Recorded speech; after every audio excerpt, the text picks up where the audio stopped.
Hello everyone, welcome back to Talking History. Thank you so much for joining me today. Hope you're all keeping well. I hope you've all cooled down after that heat wave. It got just a tad bit hot, didn't it? We're not used to those temperatures here in the UK. But I hope you're all okay. I hope you all cooled down. I personally am looking forward to autumn and winter. I absolutely love it. I was born in the winter, so I love it nice and cold. I love wrapping up in nice thick warm jumpers and cardigans and scarves and hats and coats. I can't wait. I am so excited. Anyway, last week's video I talked about Edward the Confessor, and I have to admit I am not a fan. I can't say he did anything spectacular. Okay, yeah, he had Westminster Abbey built, but even then his one was knocked down to have a new one built. Okay, it was in his honor sort of thing, but you know. But anyway, when I've been doing his research and the research on the Godwins, I have to admit I think I'm Team Godwin. I'm on their side. I think I'd want to be on their side. If I was in that time, I'd want to be on their side. Anyway, today's video is going to be about Edward's wife, Edith of Wessex. Now I like her. See what you think. Enjoy the video.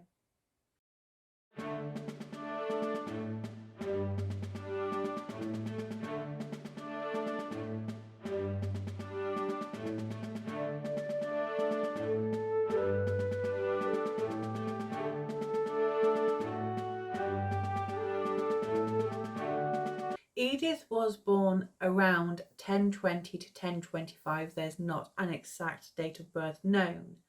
And she was the eldest daughter of 11 children born to Godwin, Earl of Wessex, and his wife Gaitha.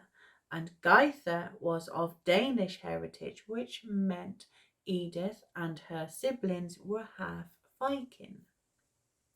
Edith was educated at the Royal Abbey of Wilton near Salisbury, and there she received an excellent education, especially one for that time and one for a girl. And she learned several languages, which included Latin, Danish and Irish, and she was also taught grammar and mathematics, but she was also taught specific female skills such as embroidery, which she excelled at, and also weaving. And Edith would go on to marry King Edward of England, who would become known as Edward the Confessor. And they married on the 23rd of January in 1045. Edith was in her at least very early 20s, and Edward was in his 40s. And Edith was also coronated, unlike most of her contemporaries. The only other queen of Anglo-Saxon period I can see that was coronated was Edgar the Peaceful's wife, second wife. Edith was a noble woman from an Anglo-Danish family. She was refined, she was sophisticated, she enjoyed the finer things in life, and she soon got to work in altering Edward's appearance and the court. Edith had also hired a French servant maid, who would also become a translator to help Edith adapt to Edward's Norman ways. After all, Edward had lived in Normandy for 24 years. He was more French than he was English. Edith had looked after Edward's appearance as king, and it was something that Edward had never really bothered with. So Edith ensured that Edward wore the finest clothes and they were adorned with medieval bling. She also had a staff made for him, which was made of gold and adorned with precious jewels. And even Edward's horses' gold had gold. She really made sure that Edward looked the part. Edward looked like a king. She also gave the court a facelift. She had Spanish carpets laid down. She had beautiful tapestries hung up on the wall. And she ensured that both Edward and the court looked the part. Edith understood how power worked in England. The royal couple took a trip to Abingdon Abbey, which Emma of Normandy was also there. So this seems to be they were together sort of before Edward gave the boot. And Edith had noticed that the young boys who were living and training at the Abbey, not only were they eating an hour earlier than the ordained monks, who ate lavishly, really, really well, the boys only ate bread. To Edith, this didn't sit right. She didn't like this. So she went to the monks and they reassured her that this was perfectly normal, is how things went. Edith didn't like that. So she went to her husband and she asked Edward for funds to ensure those boys were eating nutritious meals. And Edward, well, he basically went, "Of course, darling, I would love to help. Only if someone would give me the money to do it." He was crying poverty. Seriously? After what he's just done? And he's crying poverty. So this was documented by the monks. Edith had gently caused Edward to one side and she spoke to him and she said that she was given a village. She would like to transfer those funds into the Abbey to ensure those boys ate well. Now this Edward was happy with. But in that moment, that very precise moment, Edith had firmly stepped into her role as queen. She was basically telling Edward, that's not the way things are done here in England. So, the only tragedy of their marriage is that they didn't have any children. And Edith comes across as one of those who would have made an amazing mother, I think. It's possible that one or the other were fertile, but Edward didn't have any illegitimate children. None, not even one of his time in Normandy. So, which was a little unusual for the time, but it's also Edward, his resentment towards Godwin, Edith's father, could have made him feel that he couldn't have sexual relationships with his wife, even though I don't really buy that one. But after all, Edward was the last of his line in the Anglo-Saxon kings. There's very little doubt that Edward had wanted their marriage to produce an heir. They was just simply unlucky. However, the lack of an heir was to have a forceful and a direct impact on English history. In 1051, for many reasons, Godwin and his sons were forced into exile. Edward had also banished Edith to a nunnery. Now, it's possible that Edward was looking to divorce Edith. It could have happened. I don't know. I don't buy it. And in 1052, Godwin and his family returned. Edith also returned to court. But after this banishment, Edith's loyalty to her family increased. From now, Edward's power was waning. Edith's was increasing. Edith had signed, she was witnessing many charters. There's 14 out of 22 that still survive today with her name on it. And it's said that she had also become fond of confiscating saintly relics and precious treasures from other cathedrals and abbeys, and she would give them to her abbey at Wilton. And she's like a little bit like a magpie. Oh, shiny, me take.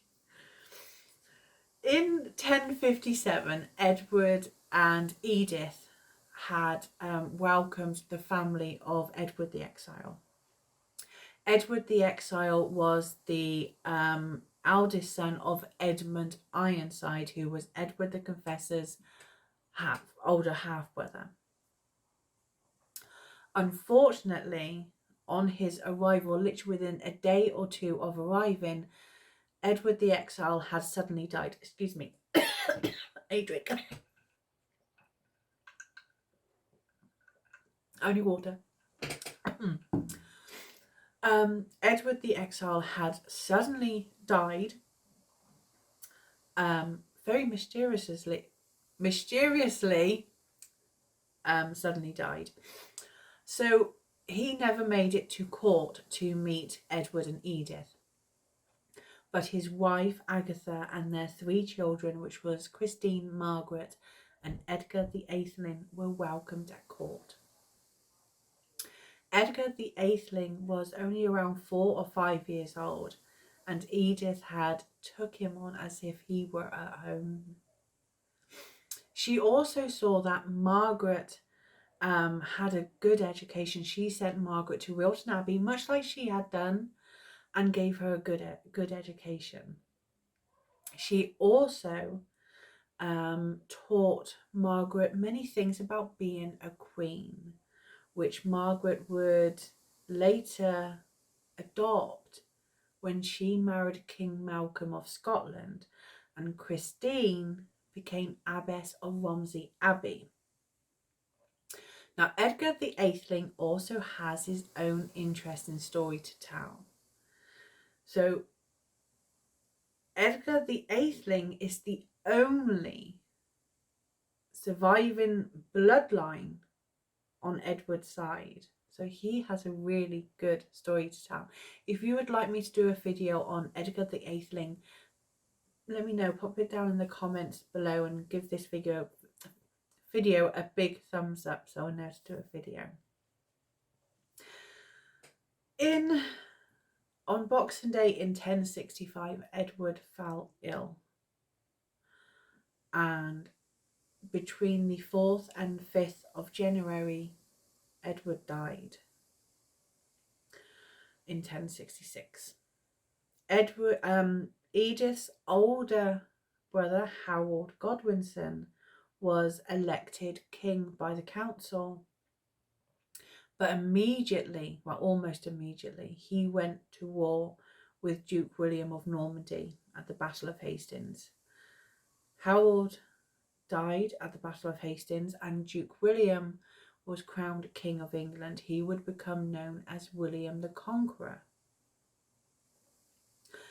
William had sent men to Winchester, where Edith was, to demand the treasury from Edith. Edith was looking after the treasury, much like her mother-in-law Emma of Normandy had done after Canute had died. So Edith had complied, and she allied herself with William, and William had respected Edith for this, and he allowed her to keep her estates and her incomes. Edith had also commissioned a book, much like her mother-in-law Emma of Normandy had done, and this book was about Edith, her family, and her marriage to Edward, and the book was called Vita Edwardi Regis. Sorry for my pronunciation. The Life of King Edward, who rests at Westminster. And it was written by an unknown monk of Flanders. But it's the main source of information that we have on Edith. And after Edward's death, Edith went back to Wilton, which she had it rebuilt in stone, and her last appearance at royal court was in 1072.